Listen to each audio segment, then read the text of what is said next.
Türkmenistanda bankomatlarda naqd yetmezçiligi bilen bagly problema saklanyp galýarka, bu mesele Balkan vilayetinde hasta ýitileşýär. Şunlar Türkmenbaşy şäherinde ýaşaýjylar pensiya haklaryny we döwlet kömek pullaryny naqdlaşdyryp bilmeýärler. Munyň bilen bir wagtda ilat naqd däl söwda etmekde hem kynçylyk çekýär.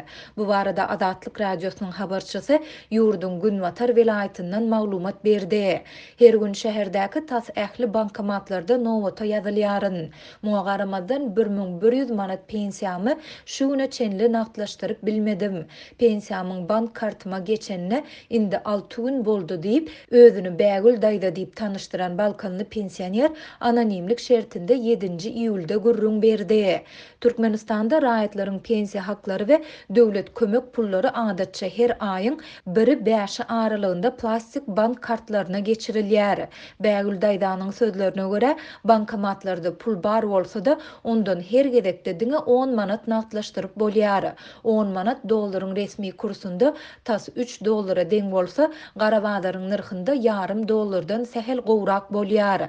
50 manat naqdlaşdyrma üçin karty 5 sapar bankomata salyp çykarmaly we her gedekde bankomat amallaryny täzeden ýerine ýetirmeli. Indi Türkmenistanda pensionerler her gün ençeme bankomatda nowata durup günde diňe 50 manat naqdlaşdyryp bilýärler. Diýip bägül daýda aýtdy. Ol käbir pensionerleriň tanış tapyp pensiýalaryny awadaky myhmanhanalarda ýerleşdirilen bankomatlardan naqdlaşdyrmagy synanşýandygyny, ýöne olarda da naqd tapdyrmaýandygyny hem sözüne goşdy.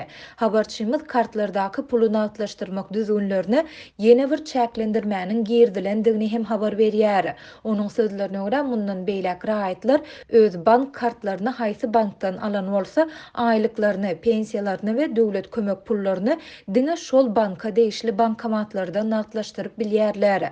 Mysal üçin Halk banka değişli kart bilen Daşary ykdysady bankyň ýa-da Daýhan bankyň bankomatlaryndan pul çekmek petiklendi.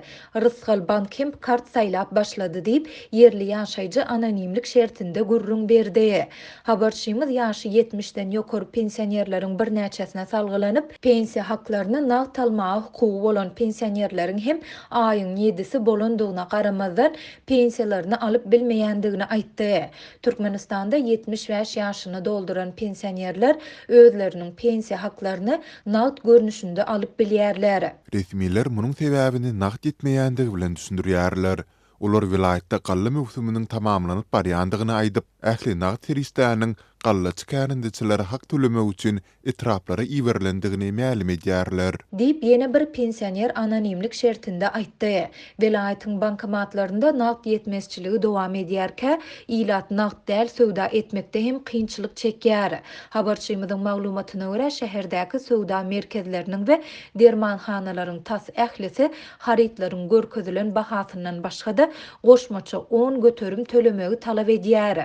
Dermanhanalar we beýleki söwda nokatlary her söwda edilen 100 manat üçin goşmaça 10 manat pul alýandyklaryny aýdýarlar. Söwda merkezleriniň köpüsi her aýyň başynda terminallarynyň işlemeýändigini bahana edýärler we adamlardan naqd söwda etmegi talap edýärler. Ilatyň iki tarapdan hem öňe baglanýar. Biz ne kartlarymyzdaky pullarymyzy naqdlaşdyryp bilýäris, ne de naqd söwda edip bilýäris. Diýip Türkmenbaşly pensioner aýtdy. Azatlyk baýdylanlar barada ýokarda agdalan banklaryň yerli şahançalarından şeýlede ýurdun Maliýe we Ykdysadyýet ministrliginden kommentari alyp bilmedi.